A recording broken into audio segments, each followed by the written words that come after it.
Hello students, today in our lesson magnetism and magnetic effects of electric current, and this is going to be the session number 4. Today we are going to see the important topics: torque acting on a bar magnet in uniform magnetic field, potential energy of a bar magnet in a uniform magnetic field, tangent law, tangent galvanometer, and magnetic properties. Come, let's see what we have today.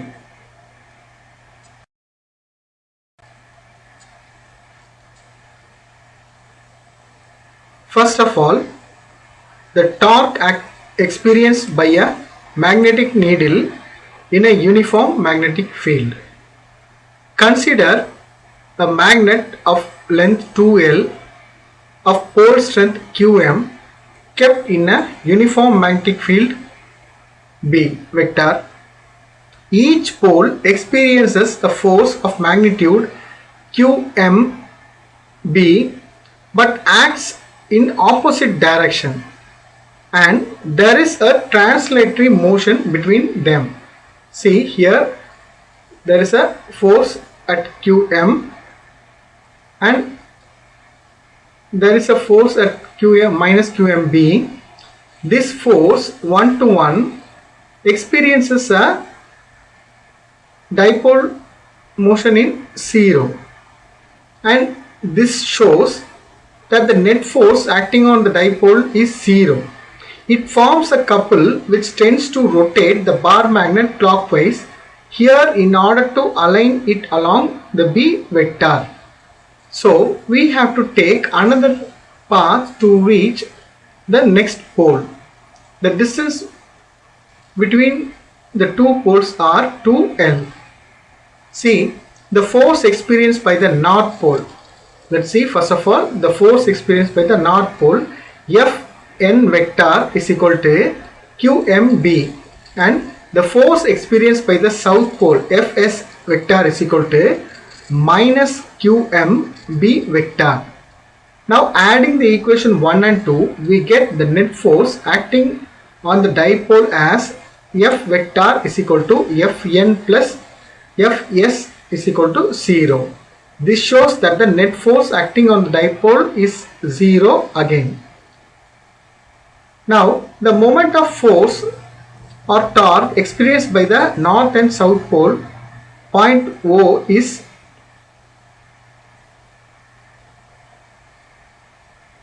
tau vector, which is equal to On into Fn. What is meant by On? This is the O and to the N.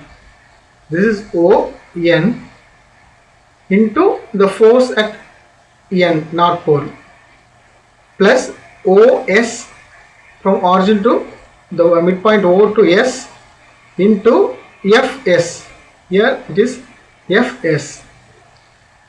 Then the tau is equal to On vector into Qm. Already we have a Qm here, plus Qm here into On, and minus Qm, which is multiplied into the OS into minus Qm into B vector.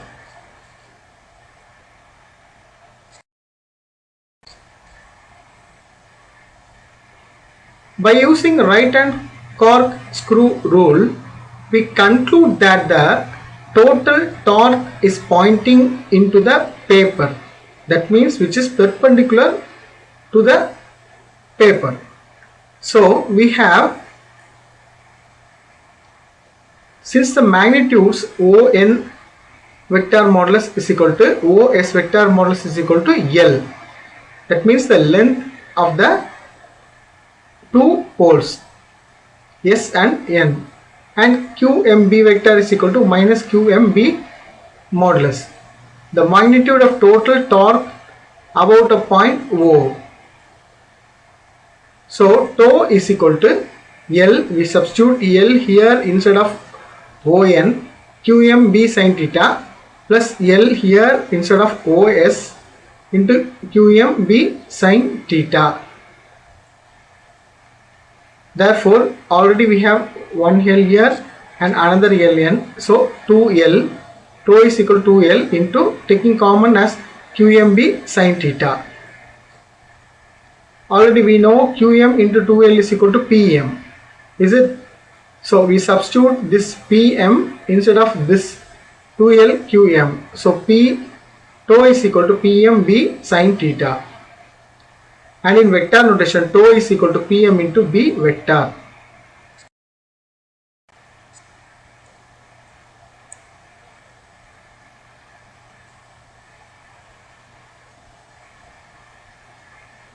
Now, potential energy of a bar magnet in a uniform magnetic field, which is also same as which we saw earlier. Magnetic dipole moment of a bar magnet is Pm vector.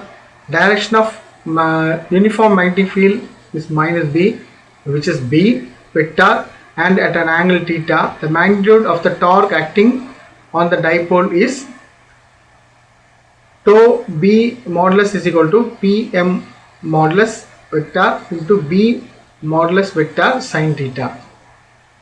Here in this picture we have two angles, one is theta and another one is theta dash. Same as it travels from north to south and south to north, so we have another torque value. If the dipole rotated through a very small angular displacement d theta against the torque tau B at constant angular velocity, then the work done by external torque tau external for this small angular displacement is given by, see, already we have a displacement theta. Now due to this second variation of things, we have another angle which is theta dash. dW is equal to tau external modulus is equal into d theta.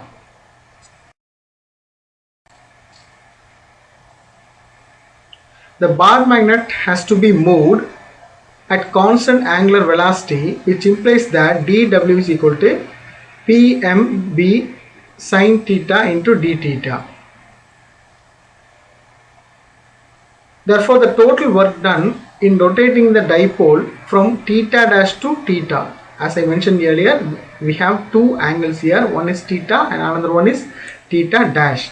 So work done is equal to integral theta dash to theta, first one is tau d theta, then integral theta dash to theta PMB sin theta into d theta, substituting PMB sin theta instead of tau and taking PMB as a common.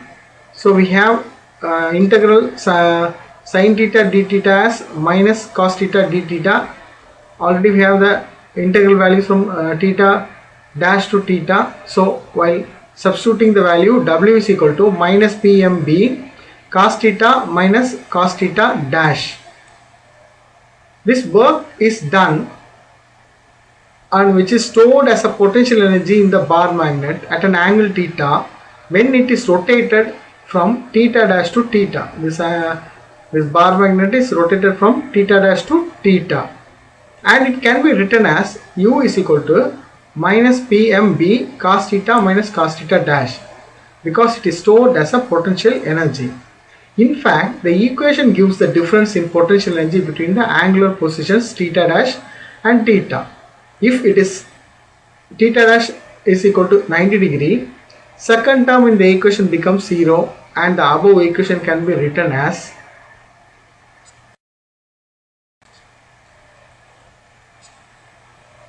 U is equal to minus P MB cos theta.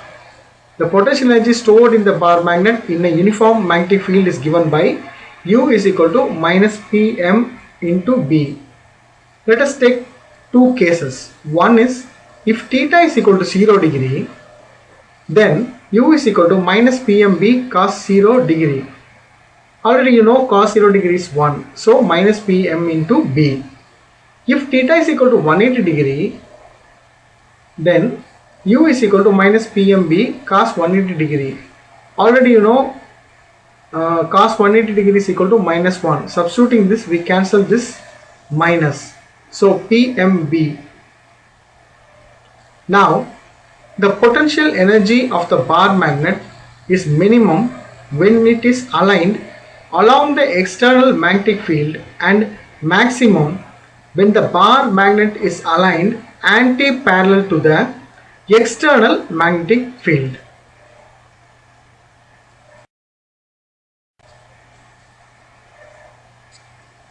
Now let's move to an important law named as the tangent law.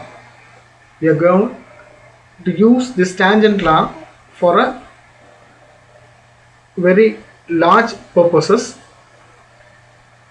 Now let's move to tangent law. When a magnetic needle or a magnet is freely suspended in two mutually perpendicular uniform magnetic fields, it will come to rest in the direction of the resultant of the two fields. Let B be the magnetic field produced by passing current through the coil of the tangent galvanometer, and BH be the horizontal component of the Earth's magnetic field. Under the action of two magnetic fields, the needle comes to rest, making angle theta with BH, and it is such that B is equal to BH tan theta.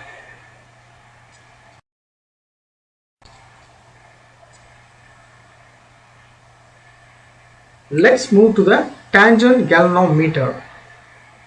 I think students, you know why these galvanometers are used in electrical experiments. Can anyone remember why it is used? Yeah, from the first lesson, you know galvanometers are used to measure the current in the circuit. The deflection is very important. While we have these galvanometers in experiments, we note the deflections in this through these galvanometers. Galvanometer is a device used to measure a very small currents. It is a moving magnet type galvanometer. Its working is based on the tangent law. Let's move to the construction of this galvanometer. It consists of copper coil wounded on a magnetic circular vane. This copper coil is wounded on this frame. It is mounted vertically on a horizontal base table, that means a turntable. You can turn this table with 3 leveling screws, 1, 2 and another one the opposite direction. The tangent galvanometer is provided with 2 or more coils of different number of turns with different thickness and are used for measuring currents in different strengths. Here the coil is used throughout this. In Tamil we used to say, you can imagine this as a poo kudai. Okay, when you are carrying some flowers to a church, you can have it in a one basket type. This is a flower basket type galvanometer.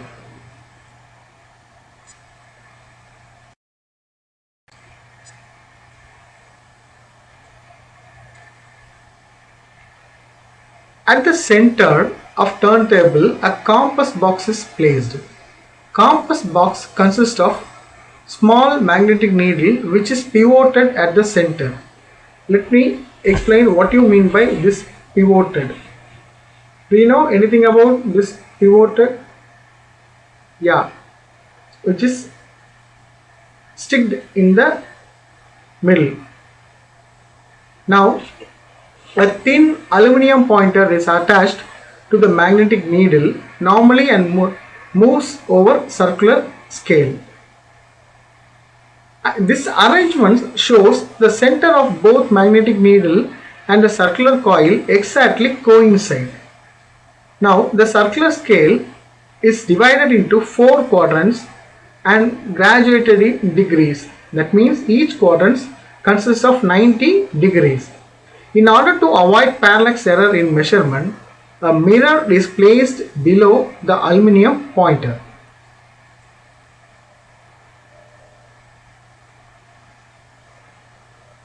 Now let's move to the theory of this tangent galvanometer.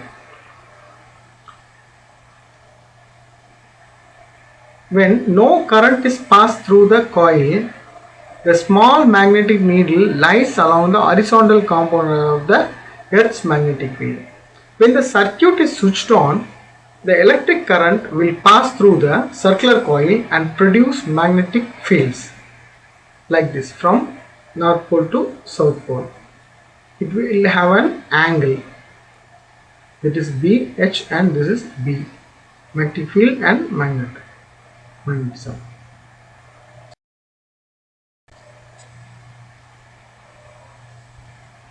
Now there are two fields which are acting mutually perpendicular to each other.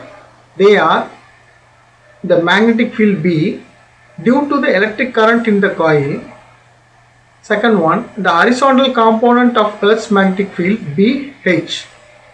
Because of these crossed fields, now the pivoted magnetic needle deflects through an angle theta from the tangent law. Therefore, B is equal to BH into tan theta, which is termed as the equation number 1. This is the setup made for the tangent galvanometer experiment. Okay, this is a tangent galvanometer, and this is a high resistance, and this is a commutator, this is a rheostat, and this is a small voltmeter connected here, and this is a key. Dear students, do you know this is tangent galvanometer is one of our practical examination question. So read this question and try to listen the video carefully.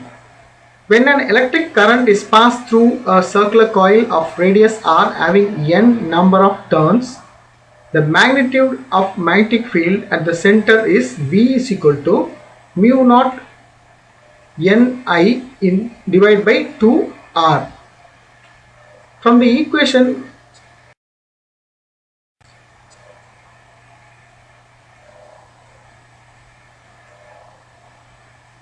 from equation 1 and equation 2 we get BH tan theta is equal to mu naught Ni divided by 2r. Let us have this as equation number 3. The horizontal component of the Earth's magnetic field can be determined as BH is equal to mu naught Ni divided by 2r into 1 by tan theta, which can be measured in Tesla. See, there are some precautions to be taken carefully while having this tangent galvanometer experiment. First one, all the nearby magnets and magnetic materials are kept away from the instrument, because this magnets or magnetic materials will deviate this small needle which is presented at the center. This will deviate this and we will get different values. Second one, using split level, the leveling screws at the base are adjusted so that the small magnetic needle is exactly horizontal, and also coil mounted on the frame is exactly vertical. You have to take care of this coils and this vertical section. The plane of the coil is kept parallel to the small magnetic needle by rotating the coil about its vertical axis. So the coil remains in magnetic meridian. This coil remains in magnetic meridian because we have a magnet here. The compass box, as shown in the figure, is rotated such that the pointer reads 0 degree to 0 degree. Here, from 0 degree to 0 degree, 0 degree to 0 degree.